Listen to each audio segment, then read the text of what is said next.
تعالیٰ نے ترغیب دی ہے مال خرچ کرنے کی. مثل الذین ينفقون اموالهم فی سبیل اللہ کمثل حبۃ انبتت سبع سنابل فی کل سنبلۃ مئۃ حبۃ واللہ یضاعف لمن یشاء واللہ واسع علیم. یہاں ہے سنابل، اور یوسف علیہ السلام کے قصے میں ہے انی ارا سبع سنبلات خضر و اخرى یابسات. تو وہاں چونکہ صرف ہیں ہی 7 جمع قلت، یہ سنبلات جمع قلت ہے، اور ادھر کوئی حد کوئی نہیں، تو سنابل جمع منتہی الجموع ہے، جمع کثرت ہے، آخر تک کوئی حد ہی نہیں. تو میرا اللہ قرآن میں 82 دفعہ خرچ کرنے کی ترغیب آئی، 82 دفعہ. اللہ تعالیٰ کو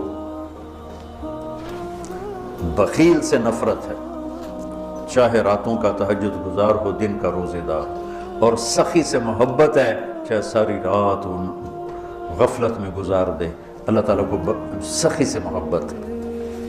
بخیل سے اللہ دوستی لگاتا نہیں، اور سخی سے اللہ دوستی توڑتا نہیں. اور سخاوت کا تعلق پیسے سے نہیں، دل سے ہے، دل کی کیفیت ہوتی ہے. سخاوت پیسے سے نہیں ہوتی، سخاوت دل سے ہوتی ہے. وہ غریب کے اندر بھی سخاوت ہو سکتی، مالدار کے اندر، اور غریب بھی بخیل ہو سکتا ہے، مالدار بھی بخیل ہو سکتا ہے.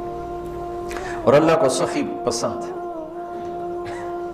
اور بخیل سے نفرت. شیطان ایک دفعہ کسی کو ملا تو اس نے بنی اسرائیل کے کسی عابد کو ملا، اس سے انہوں نے پوچھا تجھے کون لوگ پسند ہیں؟ کہا ایک جو شراب پیتا ہو مجھے بڑا اچھا لگتا ہے، ایک بہت زیادہ غصے والا ہو مجھے بڑا اچھا لگتا ہے، اور ایک بخیل ہو کنجوس تو مجھے بڑا اچھا لگتا ہے. اور کہنے لگا اگلی بتاؤں، اگر کوئی بدبخت تینوں ایک ہی جگہ جمع ہو جائیں، بخیل بھی ہو، غصے والا بھی ہو، نشے والا بھی ہو، پھر وہ پیر ہوتا ہے، میں مرید ہوتا ہوں. جی پیر صاحب، ایسے دنیا بھری پڑی ہے. تو میرا اللہ ترغیب دیتا ہے مال لگاؤ. آپ نے فرمایا اللہ الاجود الاجود وانا اجود ولد آدم، سب سے بڑے سخی تو اللہ ہیں، اور اللہ کے بعد سب سے بڑا سخی اللہ نے مجھے بنایا ہے. اہل البیت کی سخاوت کو کوئی نہیں پہنچ سکتا. ایک دفعہ مدینہ میں 2 نوجوانوں میں بحث چھڑی، بنو امیہ سخی ہیں یا اہل بیت سخی؟ تو جو بنو امیہ کا طرفدار تھا اس نے کہا بنو امیہ زیادہ سخی، جو اہل بیت کا طرفدار تھا اس نے کہا اہل بیت زیادہ سخی. ان کا چلو امتحان لیتے ہیں. تو جو بنو امیہ کا تھا وہ گیا بنو امیہ کے مالداروں کے پاس کہ میں مصیبت میں پھنس گیا ہوں تو مجھے کچھ مدد چاہیے. تو ایک نے 10,000 دیے، پھر دوسرے کے پاس گیا اس نے 10,000 دیے، تیسرے کے پاس، چوتھا 5 6 7 8 9 10 آدمیوں سے 1 لاکھ لے کر آیا. یہ گیا عبداللہ بن جعفر کے پاس، ضرورت مندوں کو چاہیے، انہوں نے 1 لاکھ دے دیا. پھر گیا حضرت حسن کے پاس، کہا جی میں محتاج ضرورت مند، انہوں نے 1 لاکھ دیا. پھر گیا امام حسین کے پاس، انہوں نے 1 لاکھ دے دیا. جب وہ کٹھے ہوئے انہوں نے کہا کتنا لے آندہ کہ 1 لاکھ کہ میں 3 لاکھ لے آندہ. انہوں نے کہا بھائی واقعی اہل بیت کی سخاوت کو کوئی نہیں پہنچ سکتا، چلو واپس کرتے ہیں. تو بنو امیہ کا جو حامی تھا وہ گیا، حضور ہم تو خالی ویسے ہی کر رہے تھے، ضرورت نہیں تھی، یہ برائے مہربان. ان کا ٹھیک رکھ دو. دوسرا ٹھیک ہے رکھ دو، تیسرا چوتھا 5واں 6واں 7واں 8واں 9واں 10 ٹھیک ہے بھائی رکھ دو، واپس کر دو. واپس ہو گیا. اب یہ گیا عبداللہ بن جعفر کے پاس، حضرت وہ ہم تو ویسے ہی امتحان لے رہے تھے، ہمیں تو ضرورت کوئی نہیں، آپ واپس لے لیں. امام حسن صاحب، امام حسین صاحب، انہوں نے فرمایا جب اہل بیت کے گھر سے کوئی چیز نکل جاتی ہے واپس نہیں آیا تھا. سخی. امام علی نقی رحمہ اللہ تعالی یہ رہتے تھے سامرہ میں، سامرہ بغداد کے پاس ایک جگہ. تو ان کے پاس ایک شخص ہے کہ حضور میرے اوپر 30,000 دینار قرضہ ہے. کون ہو، کہاں سے آئے ہو، قرضہ ہے نہیں ہے؟ اچھا پہلے سنو 30,000 دینار بنتا کتنا ہے؟ 60 کروڑ روپیہ.